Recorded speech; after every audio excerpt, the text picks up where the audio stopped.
I remember when I learned the word nigger. I was in the 4th grade, and one of the people in my class pointed to the country Niger on the globe. He said that was where niggers like me were from. Now, he obviously did not understand the word, nor did he comprehend what it meant. And at the time, neither did I. I only felt it was bad.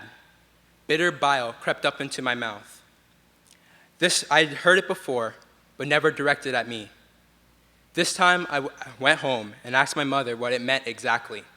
A bit afraid, because my parents actually did wash out my and my siblings' mouths with soap when we said bad words. But this word was unlike stupid or idiot. It was a word that cast me into a state of debility, degradation, and debasement. As a child, I encountered people who judged me based upon my outward appearance. When I was in kindergarten, I was kicked off the playground because apparently black people did not have layers and thus could not play with other races, according to my childhood tormentor. To this day, I still do not understand what he meant. Whether it was my skin or something deeper that did not have layers, I do not know. I cannot stand here and tell you that I am a perfect person. I am not. That I am free from prejudice. I am not. That I have learned much from experience. I have not. But I am not subhuman. I am not a nigger. I am Hans Hanley. I will not accept the subhuman name which the ignorant loves and which blacks have made cool. Slavery and years of oppression and degradation made blacks into niggers. Slave owners had to perpetrate blacks into niggers to eviscerate the guilt of one human abusing another for profit. Slaves became beasts, property, nothing, niggers. But like a kidnapped person with Stockholm Syndrome, blacks succumbed to love the name and the identity, to accept it and use it with vigor. We have come to accept it as a norm. Black people are expected to behave in a certain way, speak a certain way, and to turn out a certain way. I will not accept this. I will not acknowledge this as my name. This speech is not about racism, nor is it about the black experience. Rather, I am speaking about our prejudice and perception. We, all of us, have come to associate and degrade other people based on appearance, race, and creed. We have come to accept the labels and the identities that have been predefined for us. We accept the role that others have placed upon us and expect others to accept their role as well.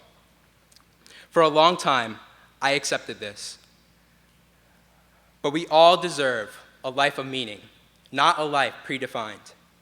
Many will still see me, no matter what, as Hans, black male, the product of a tragic African-American experience, whatever that is supposed to mean, a nigger.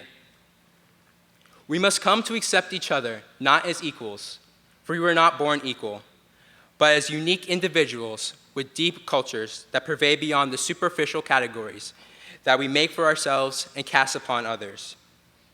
I am a young Caucasian American who loves Jesus, his family, and the Beatles.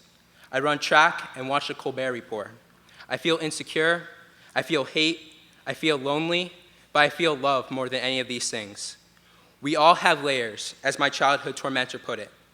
Layers of emotional, spiritual, and physical depth that transcend the crude identities that we have created for ourselves and cast upon others. It is our duty to realize this transcendence in our actions. It is not for us to wait for the world to change. We must change the world by changing ourselves. We must step by step come to understand others, not based upon the category that we place them in, but rather as individuals.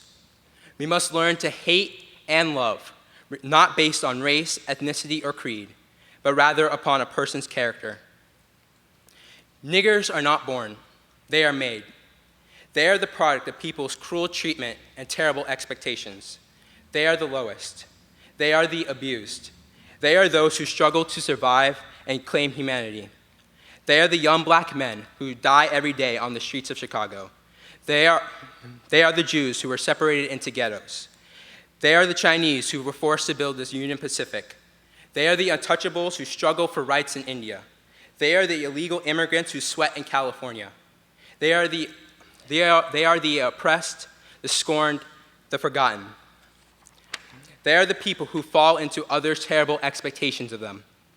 But I see a world where this does not occur, where each individual comes to their identity, not based upon others, but upon their culture, their loves, their individuality, where I am not defined by others' departmentalization of me, black male, a nigger, and no more.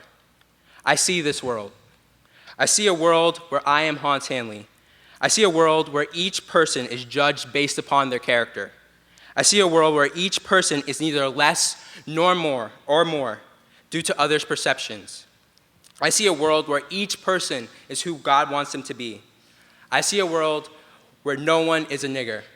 I see a world where I am me.